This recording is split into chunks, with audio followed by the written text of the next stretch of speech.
सोमखोर बसुमतारीनि न'निफ्राय 36 लाख रांनि खावनानै लाबोनाय मुवा बेसादफोर बोखांनो हादों।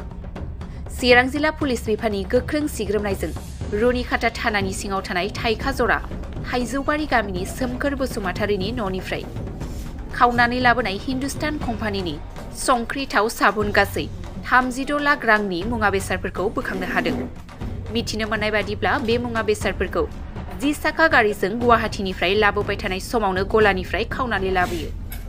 बेजों लोगोसे सोमखोर बसुमतारीनि नखरनिफ्राय 8 लाख रांनि हाग्रानि दंफांबो बोखांनो हाबावदों फरेस्ट डिपार्टमेन्ट अथार हाग्रा रैखाथि बिफाना। सोमखोर बसुमतारीजों लोगोसे बे जाथायजों सोमोन्दो थानाय सानै गुबुन सुबुंखौबो हमनो हाबावदों। दायनिगिरिफोरा दायो पुलिस बिफाननि आवथायाव दङ। सुलुंनिफ्राय मोनथिनो मोननाय बायदिब्ला सोमखोर बसुमतारीजों लोगोसे बे जाथायजों लोब्बा थानाय आरोबाव गुबुन सुबुं थानो हाबावगौ। बेनि सायाव बे समाव पुलिस बिफाना गोख्रोङै संदानगासिनो दङ। प्रटेक्शनखौथ' होआखै नङा, जों होबाय थादों, जायनि थाखाय गोबांबार हमजाबाय थादोंबो।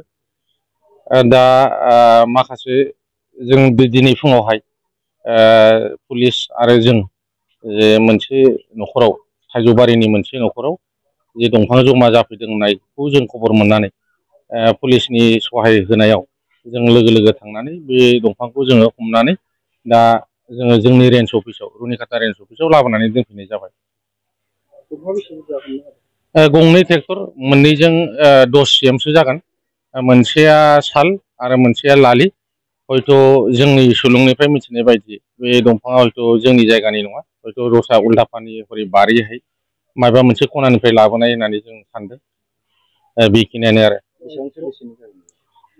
बेसेना मोननैजों 8-9 लाखसोनि जाहैगोन। दंफाङा 8-9 लाख बिबांनि दंफां जों दा लाबोनानै दोनफैबाय आरो।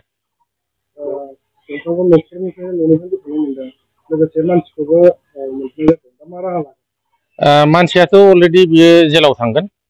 बियो पुलिसनि कास्टडियाव दं। हयथ' गुबुन मोनसे आरो केस हयथ' लोब्बा दङ। दा पुलिसनि कास्टडियाव दं। दा जोंनिफ्रायबो बे जों जाबफिननाय जागोन केसखौ। बे डाबल मोनसे केस बेहा रेजिस्टार जानाय जासिगोन आरो। মানে মোৰ গাড়ীখন 10 চকীয়া কণ্টেইনাৰ 4 তাৰিখে কলকাতাৰ পৰা মাল হিন্দুস্তান ইউনিভাৰ্চিটিৰ মাল লোড কৰি গুৱাহাটীলৈ আহি আছিল। তাৰপিছতে 6 তাৰিখে ৰাতিপুৱা 8টা বজাৰ পৰা ৰাতিপুৱা 8টাৰ পিছৰ পৰা GPS ছিগনেল লজ হ'ল ড্ৰাইভাৰৰ মোবাইলত। তাৰপিছৰ পৰা এনেকৈ খবৰ খাবৰি কৰাৰ পিছত যোৱাকালি আমি দুপৰীয়া সময়ত গম পালোঁ গাড়ীখন গোৱালপাৰাত উদ্ধাৰ হৈছে, গোৱালপাৰাৰ পঞ্চৰত্ন দলঙৰ ওচৰত। তাৰপিছৰ পৰা এনেকৈ খবৰ কৰি আজি বস্তুখিনি উদ্ধাৰ হৈছে। কিমান টকাৰ সামগ্ৰী আছে? ডিটাৰজেণ্ট কছমেটিক সামগ্ৰী আছিলে 35 to 36 লাখৰ ভিতৰত হ'ব।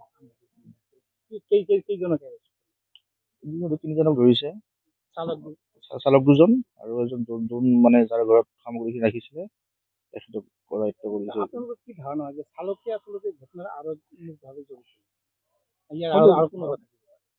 সেইটো আৰক্ষী তদন্তৰ পিছত গম পোৱা যাব। আৰক্ষীয়ে যিহেতু তদন্ত আৰম্ভ কৰিছে, আৰক্ষীয়ে তদন্তৰ পিছত গম পোৱা যাব। সেইটো আমি তেনেকৈ ক'ব নোৱাৰিম। অসম আৰক্ষীক ধন্যবাদ জনাইছোঁ। এইখিনি বস্তুখিনি যিহেতু উদ্ধাৰ হৈছে, গাড়ীখনো উদ্ধাৰ হৈছে, এই আৰক্ষীক গতাইছোঁ গোটেইখিনি।